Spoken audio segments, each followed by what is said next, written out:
Halo semuanya, kembali lagi bersama Candela Course. Kali ini kita akan membahas simulasi OSN 2023 pelajaran IPS SMP. Soalnya adalah salah satu dampak dari letak geografis Indonesia yang berada di daerah tropis adalah yang A memiliki musim hujan yang terjadi berkepanjangan sepanjang tahun, yang B memiliki temperatur udara yang ekstrim saat siang dan malam hari, yang C masyarakat dapat melakukan aktivitas sepanjang tahun, atau yang D aktivitas masyarakat terganggu karena perubahan musim. Iklim tropis yang dimiliki oleh Indonesia disebabkan karena di Indonesia dilalui oleh garis khatulistiwa yang tepatnya melewati Pulau Kalimantan, sehingga daerah yang berada di Pulau Kalimantan memiliki iklim yang lebih panas daripada wilayah-wilayah yang lain yang ada di Indonesia. Dampak positif iklim tropis bagi kegiatan pertanian di Indonesia antara lain: yang pertama, mudah mengelola peternakan, perkebunan, dan pertanian.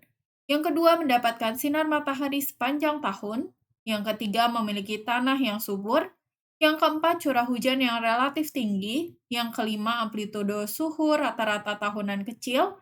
Yang keenam, suhu rata-rata 27 derajat Celcius.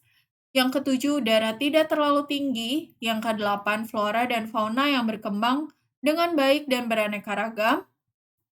Yang kesembilan, temperatur yang tidak terlalu ekstrim. Yang kesepuluh, memiliki dua musim, yaitu musim hujan dan musim kemarau. Berdasarkan data tersebut, maka dampak positif iklim tropis bagi kegiatan pertanian di Indonesia adalah tanaman pangan dapat tumbuh subur, sehingga masyarakat Indonesia yang sebagian besar penduduknya memiliki kegiatan pertanian dapat melakukan aktivitasnya sepanjang tahun. Jadi, jawaban yang benar untuk soal ini adalah yang C. Soal selanjutnya adalah, perhatikan pernyataan berikut ini. Nomor 1, fenomena komersialisasi pendidikan yang mengedepankan biaya daripada kualitas pembelajaran. Yang kedua, kualitas guru meningkat karena mengubah cara mengajar yang konvensional menjadi menggunakan teknologi.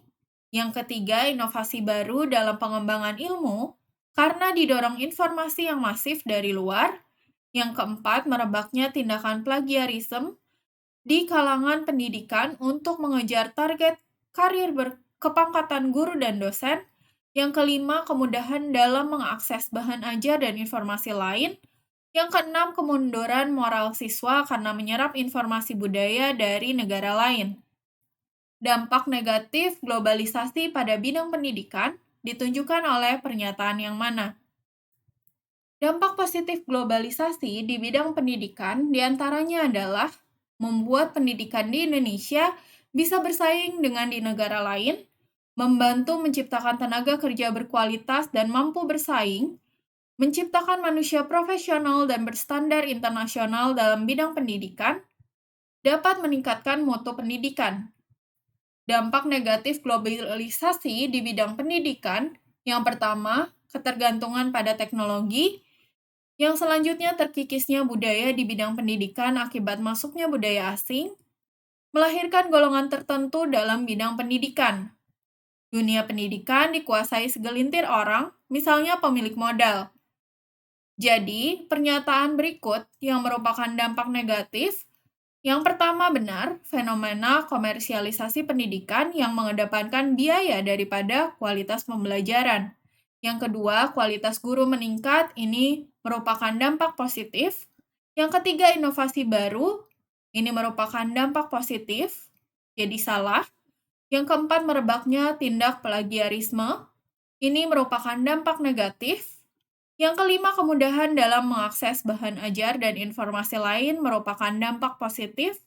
Dan yang nomor 6, kemunduran moral siswa, ini merupakan dampak negatif. Jadi jawaban yang benar adalah 1, 4, dan 6. Jadi jawabannya adalah yang C. Soal selanjutnya, manakah dari berikut ini yang termasuk pengangguran terselubung? Untuk yang A, sarjana hukum yang bekerja sebagai supir taksi online, ini bukan pengangguran. Yang B, mahasiswa Fakultas Ekonomi yang bekerja paruh waktu, ini juga bukan pengangguran karena dia bekerja. Yang C merupakan pengangguran. seorang lulusan SMA yang malas bekerja karena orang tuanya kaya. Sedangkan yang D, siswa SMP yang setiap harinya ikut membantu di toko ayahnya, bukanlah termasuk pengangguran. Jadi jawabannya adalah yang C. Soal selanjutnya adalah istilah smong merupakan kearifan lokal yang telah diperkenalkan dari generasi ke generasi dan telah terbukti efektif mampu menyelamatkan puluhan ribu jiwa dari tsunami. Istilah ini dikenal dan digunakan oleh masyarakat di pulau yang A. Bali, B. Simele, yang C. Mentawai, atau yang D. Jawa. Smong adalah kearifan lokal masyarakat Simele yang berhasil menyelamatkan puluhan ribu warga dari bencana tsunami Aceh 2014. Dalam syair Smong tersebut, memang jelas diungkap ciri-ciri dari gejala bencana alam tsunami, seperti guncangan kuat, air laut yang tiba-tiba surut, serta gelombang besar yang akan melanda. Jadi, jawaban yang benar untuk soal ini adalah yang B. Oke guys, thank you for watching. Jangan lupa untuk like, share, komen, dan subscribe. Follow Instagram kita di @candelacourse, Facebook kita di Candela Course Cikarang, TikTok kita di Candela Course, dan Twitter kita di @candelacourse. Semangat!